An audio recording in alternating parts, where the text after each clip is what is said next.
Салом алейк ба ҳама. Мерем тренировкаи дуюми Арнольд Шварценеггер, варианти дуюмаш. Имрӯз китф ва дастай.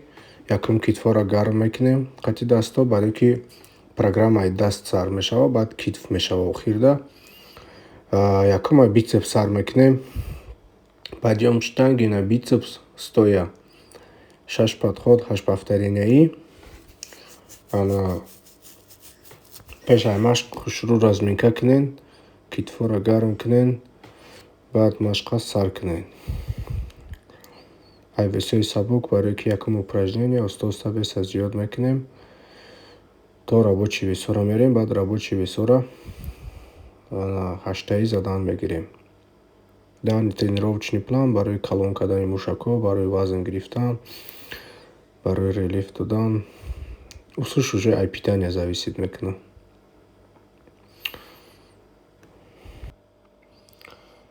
Подъем штанги на бицепс стоя. Вақти тренировкаи даст ва китф мешава, ҳамада маъқуле гуфти гапҳои машқоне ки бисёриҳо намедонанд чӣ хел правила машқ кунанд. Имрӯз ман ощущениёи дигар хевай кардам, барои ки якум даст задем, баъд китф, бигем разнообразие. Не ки смисл ҳаст. Метавонем истифода барем, бубинем дар хутун. Мада маъқул шид. Якума бицепс сар мекунем, баъд трицепс, баъд охир дар плеч. Мерем дуюм упражнение подъем гантели на бицепс сидя. Берем 6 подход, 8 повторений. Оста весои сабук вазмин мерем. Ман ба фикрам 15, 20, 25 задам, бяд 25 то будкаданма задам. Вақти шишта мезанем, пишта мемонем, уже ҳисобе ки талчок дода намешава, миён қати. Весо вазбини бад намераванд. Барои ҳамин фақат бицепс кор мекунам.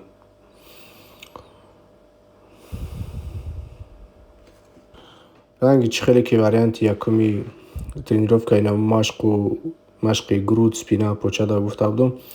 Видеоро кӯтоҳ кардистам, максимально кӯтоҳ, чтобы дар вақти кам шумо ҳамаша буфаҳмед. Видео нимсоата нашаванд. Бисёр ҷойҳоша брезит кардагим, ҷойи важниша мондагим. Так, мерем сеюм упражнение концентрированное изгибание на бицепс. Ёзи варианти арнольдскиша нишон додам. И варианташ современный вариант аст сидя шишта мезанӣ. Агар бутонен ҳардуш зурай. Мақсад ягонташ вай надорам, вай бо олдскулни вариантай гуфти гапҳост. Ирам 6 подход, 8 повторений мезанем. Так ман як подход задам, чтоб шумо да нишон битем. Ман да ин вариантш маъқултаре, барои ҳамин давоми машқма ба ин додистам. Вақти видеоро тамошо мекунед, стараться во время тренировкитон тамошо карда, гӯш карда, фикрҳои зиёдтиро аз сартон дур кунед. Ҳамин видеоро монда, мисол пад ҳамин машқ кунед. Се бор уже аз ёд мекунед чӣ чиз задан дар кора. Не ки бо агар бигӯи фокус, концентратсияам зиёд шава, желательно полный тренировочный процесс ин машқ кардан, видеои маро тамошо карда, пад ҳамин машқ кунед, зудтар мешавад.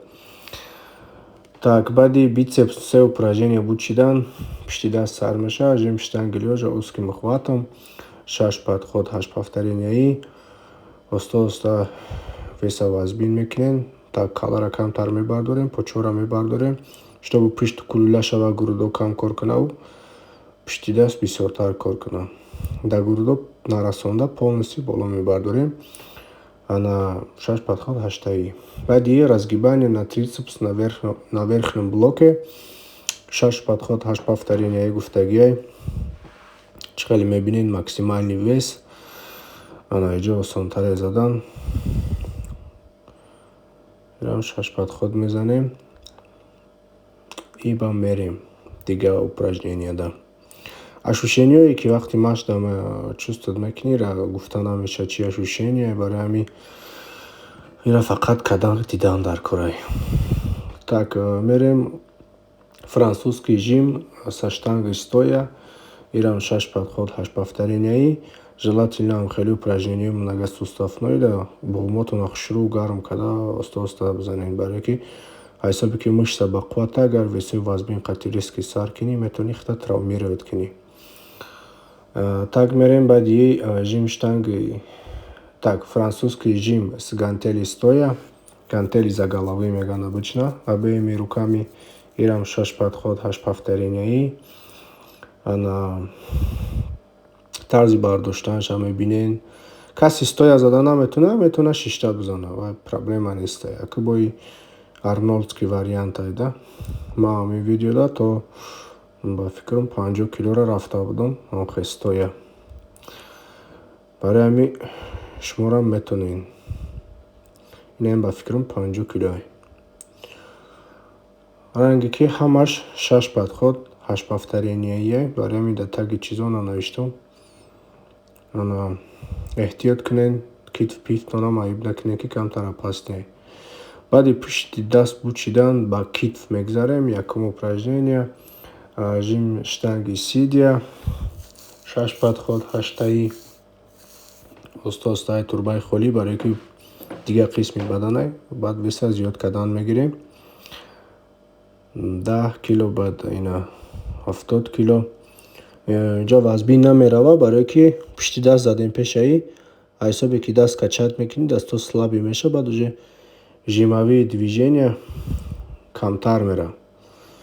Ана то есть сабуктар мерава. Барои ҳамин агар китф мешид уже весои вазбинтар сар мекардам.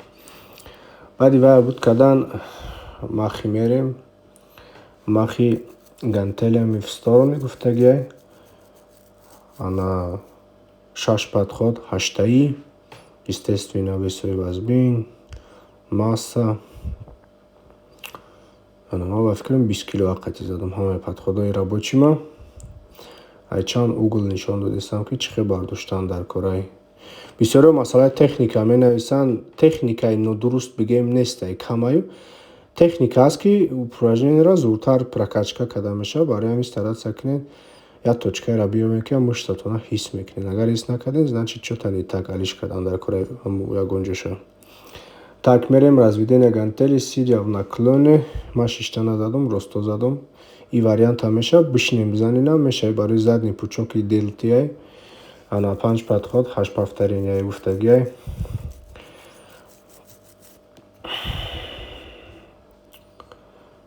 Ана ва упражнение камтар қиин буд. Ишам пинай. Ана отведение рук в стороны на нижнем блоке 5 подход 10 повторений. Упражнение барои средний задний пучок, трапециевидная мышца. Бисёро меган трапецияро чӣ хел кунем калон кунем. Трапеция да вай часпидагиай да пушт, спина и плечи.